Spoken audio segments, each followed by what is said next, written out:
We are here at the historic site of Lahore Fort, a symbol of power, resilience and tenacity, built around 450 years ago on stones and strategy. Today, with me is another builder who is not building on stones, but is definitely building on code and strategy. He did not only found Binance, which is the largest exchange in the world, but he literally changed how people transact.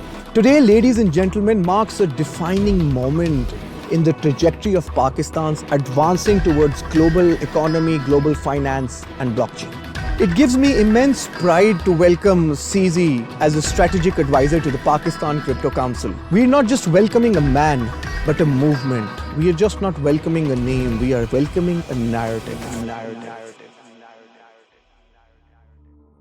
If Pakistan does good on regulation, gets in the right infrastructure sector, how do you view that with its impact globally? I think the first few governments to get the crypto regulations sort of in a very optimum structure will attract massive amounts of investments, activity, and also innovation in the country. How do you want to be remembered? What is bigger than Binance that you think you can do? I actually don't really care about how I'm remembered. I don't really care about legacy. So CZ, from Islamabad to Lahore, tell me, how has Pakistan been for you? It's been a fantastic experience. So I think, every country, if you have not been, this is my first time in Pakistan. Every country, if you have not been there, you cannot experience it. I'm just thrilled seeing these historic sites, seeing the capital. It's just a fantastic experience.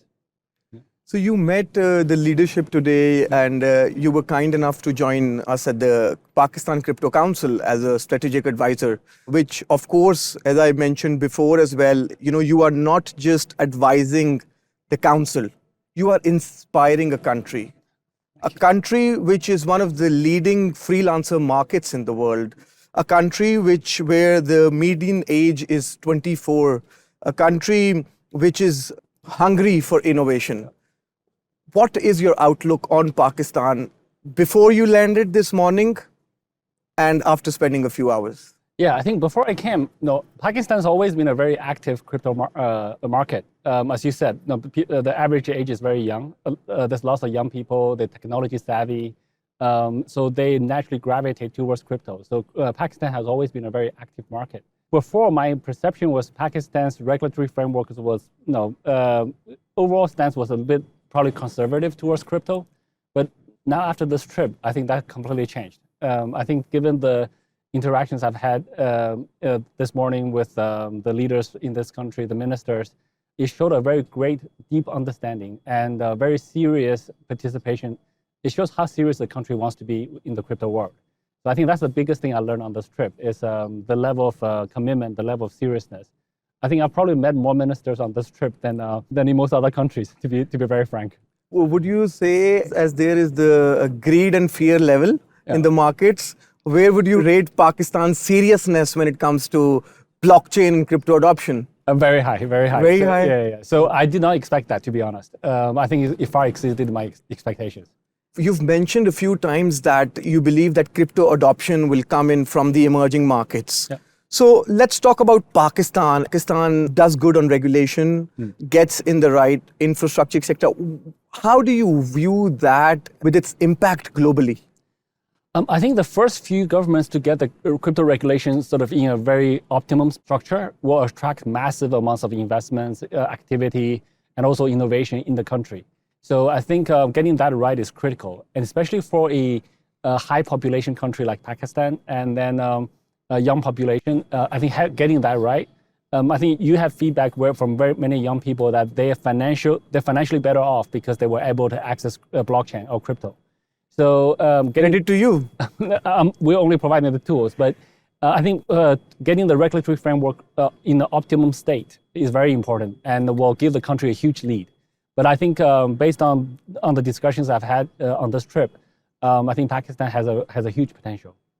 We've seen Elon Musk talk about integrating blockchain within the Doge infrastructure. And when I see that in light of countries like Pakistan and other emerging countries, do you think that the governments are ready to adopt blockchain for efficiency? What is your view take? And you also mentioned you were helping some governments in implementing blockchain to improve efficiency and transparency. I think many governments are willing, number one. Whether they're fully ready or not, that's a fairly subjective way to describe. I think it will take some time for crypto adoption, for blockchain solutions to be fully adopted in government institutions. And I think it's going to take multiple years or even decades to fully embrace that. But I think we can start with the pilots, we can start with sandbox trials, we can start with many solutions already. I think some of the earliest solutions will be decentralized IDs, wallet solutions to hold those tokens, and then land title rights, visa processes, border crossings, even education diplomas, healthcare records. All of that, there are teams in the blockchain space that have solutions. Some are less mature than others, but there's various degrees of solutions that's available. How to integrate that with government, different government departments and to be used by citizens, that would take some time, but I think it's a good place to start. The fact that US is adopting this, many other countries like UAE is trying to adopt this. These are very tech-savvy countries that will push forward. And I think a country with young tech talent, you mentioned that Pakistan has like 30,000 IT grads every year. These are very good projects for them to do. So this will improve government efficiency, this will improve transparency, data availability, and will just make the whole country more high-tech.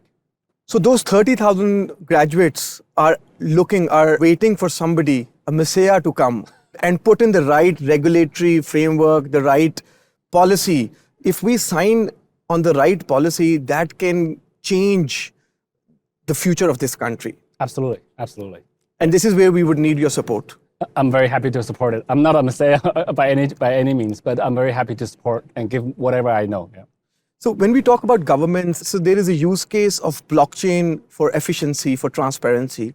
But then we see Larry talking about tokenization. Yep. He says everything essentially can be tokenized. Yep. How do you view that in terms of helping with crypto adoption when we look at, again, from a government point of view, Yep. from a point of view where the government can tokenize their illiquid assets Yes. and fractionalize them. So Yeah. from your viewpoint, how do you see that planning out? I think this is a huge untapped sector for crypto and for governments as well. I think if you look at Pakistan, there's so much natural resource, there's so much assets here, and they have no liquidity. So tokenizing them will give them immediate liquidity. And if you tokenize them well with strong trust from the communities, this is an easy way to get foreign direct investments, get liquidity so that the government can deploy on projects that can uncover this utility for these assets. So all of this are huge use cases that have not been tapped at all. This is like a multi-trillion market in itself. So any government that starts to do this first will have a huge advantage. There's some difficulties in sort of tokenization. Many assets, the price don't fluctuate enough, so sometimes they don't generate enough volume, and then there's liquidity issues. So to do them well, it requires trial and error, and requires also industry expertise. But I believe, look, Binance is one of the largest liquidity providers. They have looked at this problem in a lot of detail.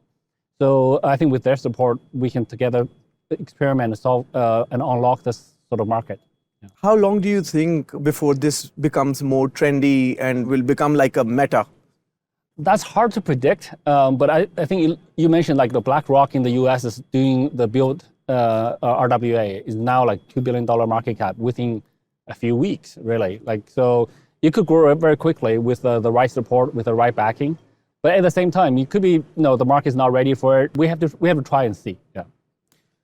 You've not just built the biggest crypto exchange, you've essentially changed how people transit around the world. What's next in your chapter? How do you want to be remembered? What is bigger than Binance that you think you can do?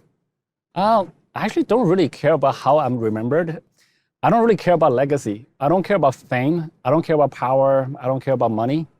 I just want to when I'm old and I can tell myself that I did my best to help make the world a better place. If I have strong abilities, then I should do more. If I have smaller abilities, I will do less. But I just want to know that I tried my best. I just need myself to know. So I actually don't am not aiming for the next big thing, etc. I think the Giggle Academy education effort that I'm doing is extremely fun, extremely meaningful, and potentially super high impact over a long period of time. So that's very meaningful to me. I'm also doing quite a lot on the investment front to try to help more entrepreneurs to be more successful. But I don't have another milestone. I'm not trying to make another big thing. I'm just doing my thing. You rightly mentioned Giggle Academy. I think, again, Pakistan can offer you your biggest impact story.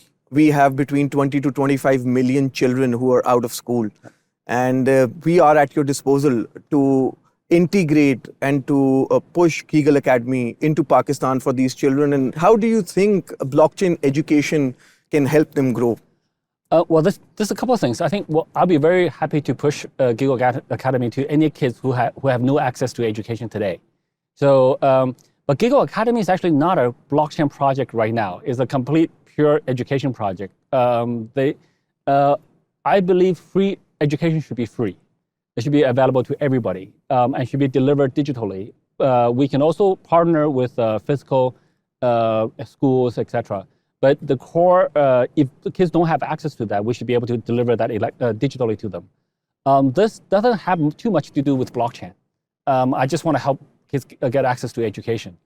In the future, I do want to be able to educate kids to learn the newest skills, including blockchain, including AI, including biotech, everything.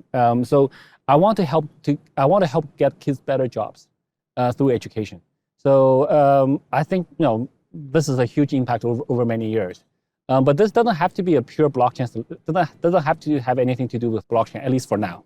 In the future, we may look at for blockchain integration, blockchain certificates, but those are sort of use cases using blockchain, not so much building new blockchains. So CZ, you came into crypto when? But end of 2013. End of 2013. Yeah. If you don't mind me asking, what was the Bitcoin price then when you started entering into the crypto market? What was the total market cap essentially then?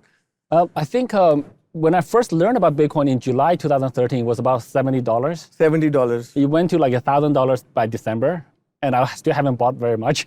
So, and then end of 2013, I sold my house, my apartment in Shanghai. And then early 2014, I started buying because I was receiving the payments in tranches. My average buying price was probably about $600 US. And then it went down from there, stayed there for it went down to $200 and then stayed there for about 18 months. So yeah, that was my journey. You did the whole round trip. Yes. So you have essentially seen crypto from Telegram chats going into the corridors of G20. Did you actually believe that this will come so far, and what surprises you the most about this movement? I mean, there's so many surprises, right? So to be very frank, I thought it would take governments much longer to embrace crypto, especially given what happened last year to myself, to many players in the industry. Please tell more about that to the Pakistani audience. What was your experience? And of course, now you are the most regulated man in crypto. Yeah. I would love to hear more on that as well. I mean, it's not a fun experience being in prison for 4 months, and then and also. 5 days before my sentencing, Senator Elizabeth Warren made another declaration on war on crypto. So the last administration was very much against crypto. So I didn't think that they would turn around so quickly. But this is the power, I guess, of democracy. The new election, new president, new direction, 180 degrees different. In some, so that was unexpected. There are many different turns in the crypto world. But I think the fact that now the largest economy in the world is adopting crypto, and they're buying crypto, they're setting up crypto reserves. That means any other country who's not doing that now is going to be at a significant disadvantage when they want to do that later, because the richest country is going to buy Bitcoin first. They're going to buy a whole lot of them, and the Bitcoin price is going to go up. The next country that comes in to buy them is going to be buying them at a higher price, so they can only buy less, and they have less money. Now I think we're going to see a race towards countries adopting Bitcoin, the major cryptocurrencies. That it's good for the crypto industry as a whole, but with some logic, like a lot of the retail smaller guys will be left even further behind if they don't get in quickly enough. So there's this interesting dynamic going on. I didn't think US will adopt crypto this strongly, this quickly. And with a very bold statement that we will never sell a Bitcoin, and we want to make USA the crypto capital of the world. So staying on that, what would be your advice then to world leaders? Of course, you are a guy who is an early adopter in technology. Yeah. What would be your advice to decision makers around the globe who are in position of power when it comes to creating a strategic reserve? Do it as early as possible. So I think a lot of people have the unfounded fear for new things or for crypto. There's a lot of mainstream media that covers crypto in a negative way. And a lot of the decision makers, given their seniority, they of that earlier generation that read those type of traditional media. So they get a lot of wrong perception. But the best way to deal with a new technology or even a new threat is to embrace it early. The earlier you embrace it, the more you can leverage it. So if Kodak embraced digital cameras early, then they will still be the leader probably in cameras. We've seen that Microsoft embraced internet cloud early, even though there were some missteps, but they caught back on, and that's why Microsoft's still a very influential company, one of the most valuable companies in the world. So I think the earlier you embrace it, the technology, the reserves, the better. The fear is unfounded. You rightly mentioned embracing new technologies. Talk to me about AI and blockchain. So what is your view on AI, and what do you think will happen at the cross intersection of blockchain and AI? Yeah. So I think AI is a technology that came after blockchain, right? So we have the internet, we have blockchain, now we have AI. If you think about AI, the currency AI is going to use is not going to be fiat currencies. They're not going to go through banks. They're not going to swipe a card. They're going to use cryptocurrencies. You're mentioning AI agents? AI agents, right? So I think very soon we're going to be in a world with many, many different AI agents. Everyone will have a personal agent. You'll say, look, hey, help me book a flight ticket. Help me book a flight or hotel. The AI agent will talk to a booking agent to book it, and they're going to transact in cryptocurrencies.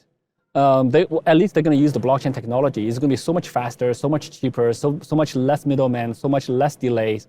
You're going to be able to confirm your reservation within half a second.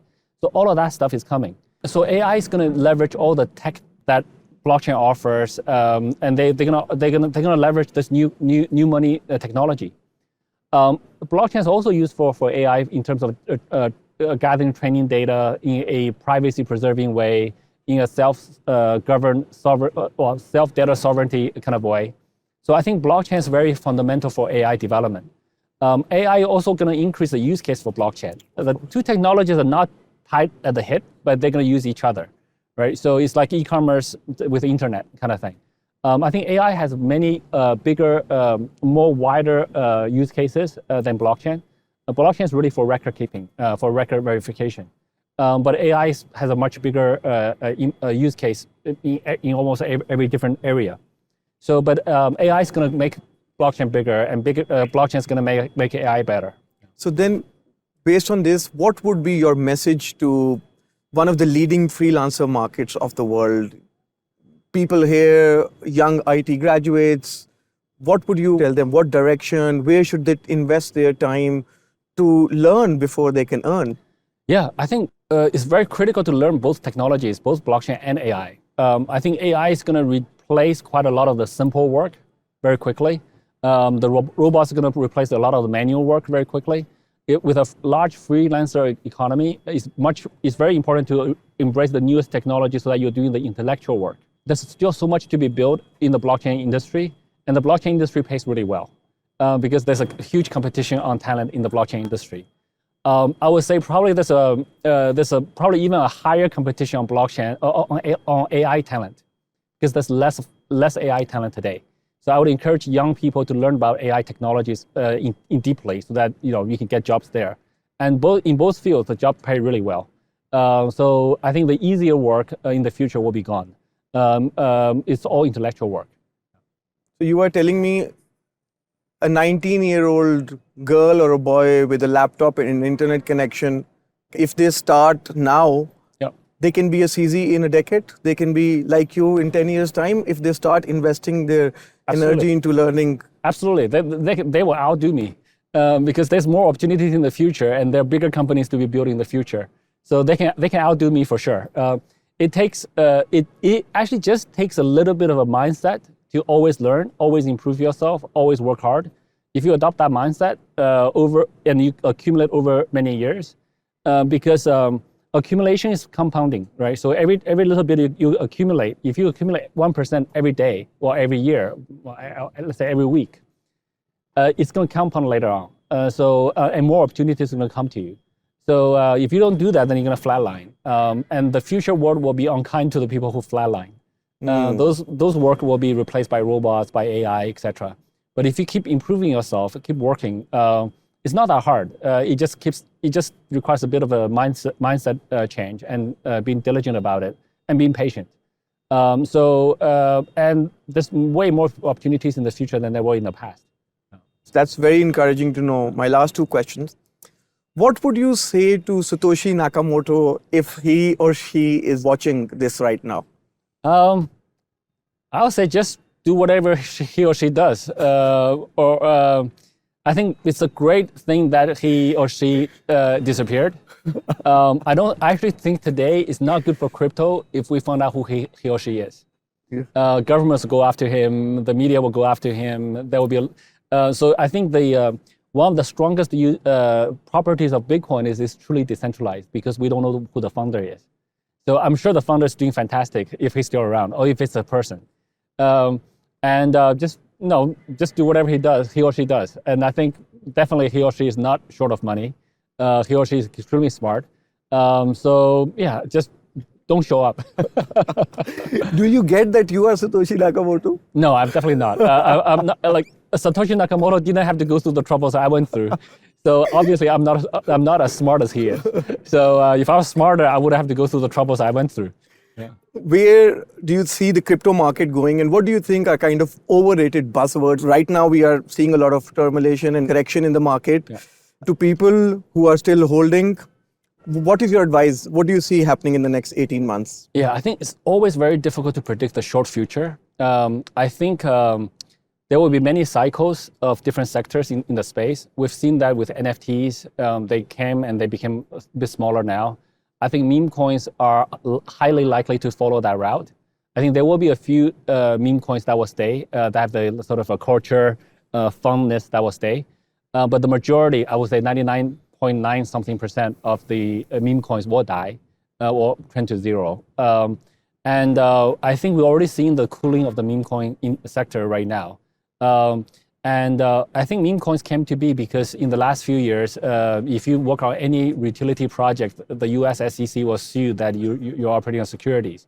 But I think very soon we'll get clarity from the US government on that they're no longer taking that stance. So people can get back to building real utility projects.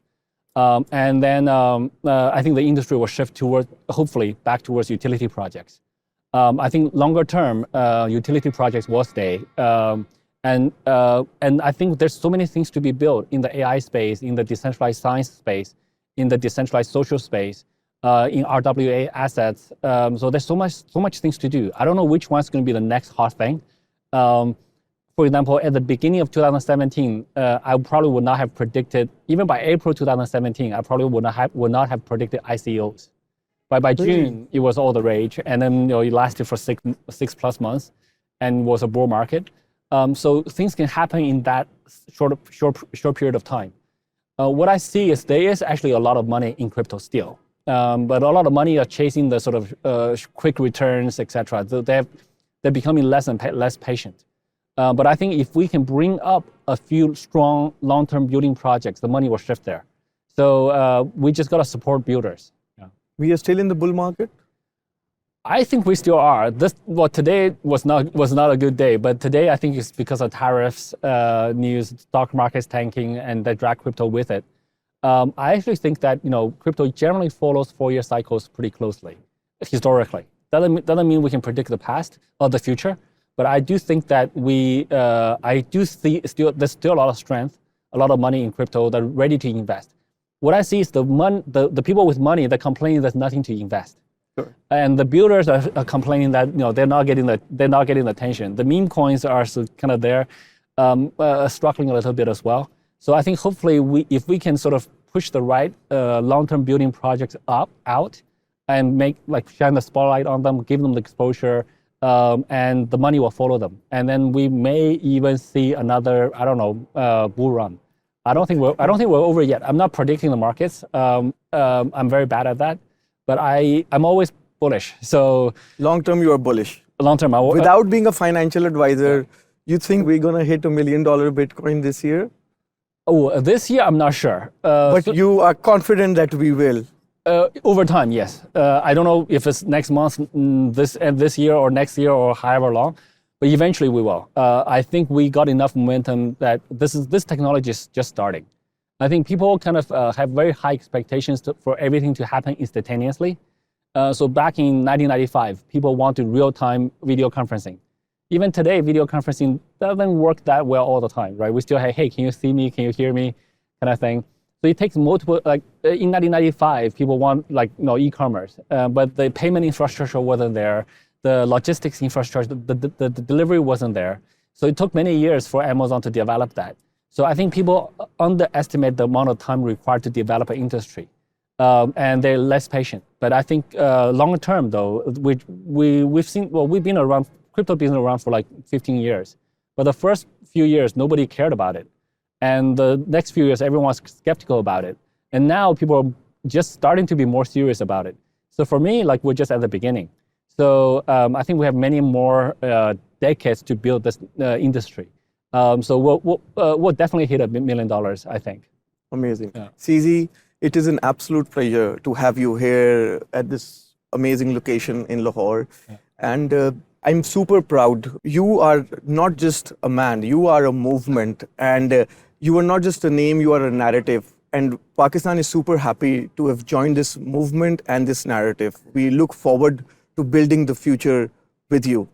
I'm really honored to be here, and I'm really happy that Pakistan is joining this movement. So I look forward to building together with Pakistan for many years to come. Thank you for having me. Thank you, CZ. Yeah. Thank you.